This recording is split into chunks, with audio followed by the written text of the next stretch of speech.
We'll look at a problem many school districts now face as COVID-19 funding is taken away. And a Maryland woman is arrested for smuggling drugs into the Martin County Prison. I'm Jerry Scott, and this is the Mountaintop Daily.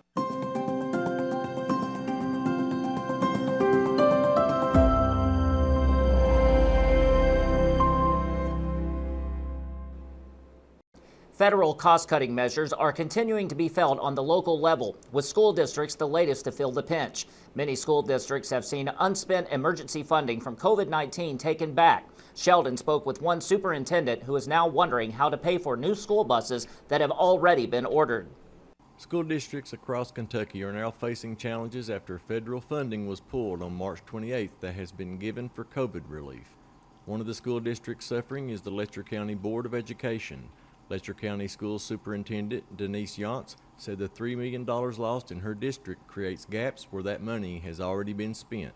After the flood, we lost 28 buses in the flood, and so districts around us across the state, they gave us buses. We were able to lease buses and replenish the fleet with the help of our neighbors and get buses back on the road so we could get kids to school.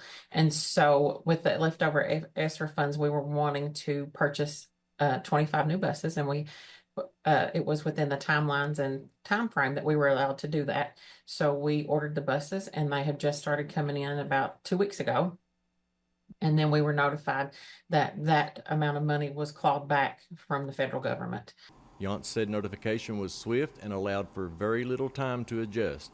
We were well within our time frame. We were given an extension in order to buy the buses. We ordered the buses on time. It just takes time to build buses. And so we were working within the time frame that we thought we had and would have been well within that time frame, and then got very little notice up front. Actually, I think they notified the Kentucky Department of Education on a Friday afternoon, and then I found out on Monday that those funds had been clawed back. Yance said she has already been talking with officials with the Kentucky State Aid Funding for Emergencies, also known as the State SAFE Fund, and FEMA to lift some of the new burden. We're already working with the state and East Kentucky SAFE Funds to do our reconstruction, and the state will continue to work with us and help us through the end of these projects. And we're working with FEMA to get reimbursements for the projects we've already completed. So just a lot of things up in the air. I'd like to get some finality to it so we know what we're dealing with. But other than that, it's a waiting game. Yance said Tuesday the school board's time frame is a priority due to finding places in the budget to make adjustments. Reporting for Mountaintop News, I'm Sheldon Compton. A Maryland woman was arrested Sunday for allegedly trying to smuggle drugs into the U.S. Penitentiary Big Sandy in Martin County. A state trooper was called to the prison after staff reported seeing 41-year-old Candy Lee Wagner of Baltimore passing balloons to an inmate she was visiting. Wagner reportedly refused to answer questions from police, but the inmate she was visiting admitted to having swallowed 4 balloons filled with THC wax that she had given him. Police ordered the inmate to be taken to the hospital to have the balloons extracted, or, if that proved unsuccessful, to have him placed in a dry cell until they passed naturally. Wagner was arrested and charged with 1 count of first-degree promoting contraband, a felony punishable by 1 to 5 years in prison. She is being held in the Big Sandy Regional Detention Center in Paintsville on a $5,000 cash bond. Coming up after the break, grab your partner and get ready for some fun this weekend. We'll tell you about your chance to do-si-do when the Mountaintop Daily continues. But first, sports and weather. With this Mountaintop Sports Report for Tuesday, I'm Brittany Rowe reporting. Mountaintop Sports will head to the softball diamond tonight for a 50-night district matchup between Pikeville and Eastridge. Fans can watch the game live at 6 p.m. on Mountaintop TV, our free Mountaintop TV app, and our Mountaintop Sports Facebook page. Wednesday, Mountaintop Sports will host the 2nd annual Teddy Painter Memorial All-Star Game at the Old U Pike Gym. Girls action will start at 6:30 and boys action will follow. We will also honor the late Dave Clevenger and Coach Randy McCoy.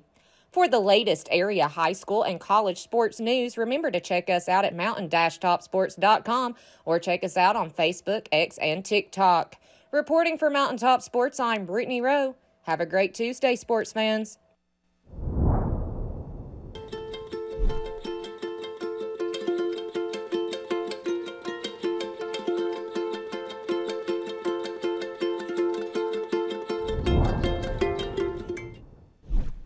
when the government took Social Security away from honest Eastern Kentuckians. Attorney Ned Pillersdorf got the hearings declared unconstitutional.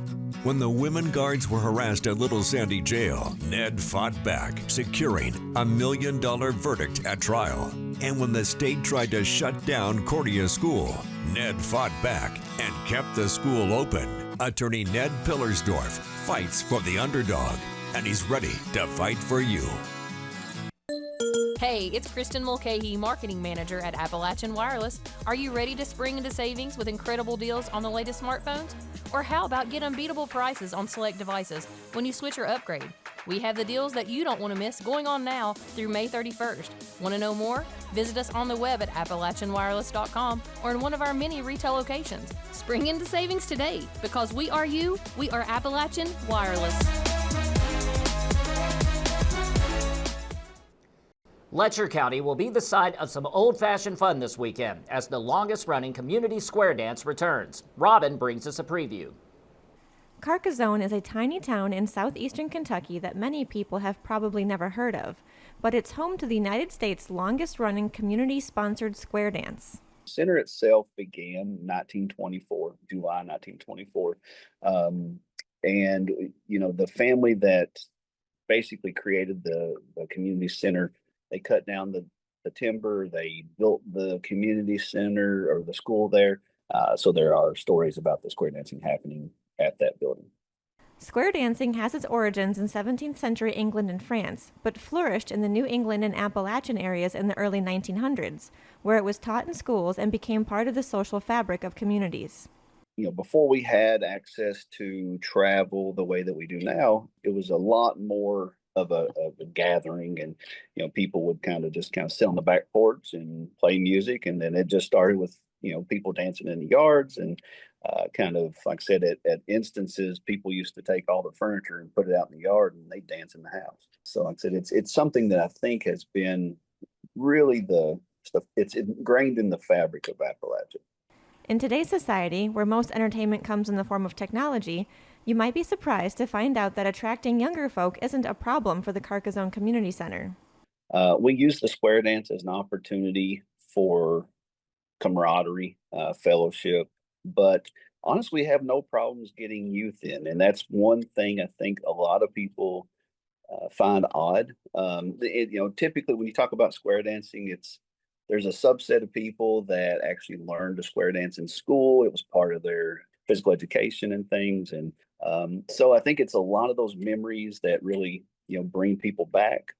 You don't have to dance. You can come and listen to the music, or, take part in the cakewalk, or, just sit around and enjoy the atmosphere. The next Carcassonne Square Dance will take place this Saturday at 5:30 p.m. All ages and experience levels are welcome. More information can be found on their Facebook page, Carcassonne Community Activities, or on their website, www.carcassonnecommunitycenter.org. Reporting for Mountaintop News, I'm Robin Tillman. That will do it for this edition of the Mountaintop Daily. Be sure to check us out at 6 p.m. every weekday on Mountaintop TV, the Mountaintop TV app, and the Mountaintop News Facebook page. With your Mountaintop Daily, I'm Jerry Scott for Mountaintop News.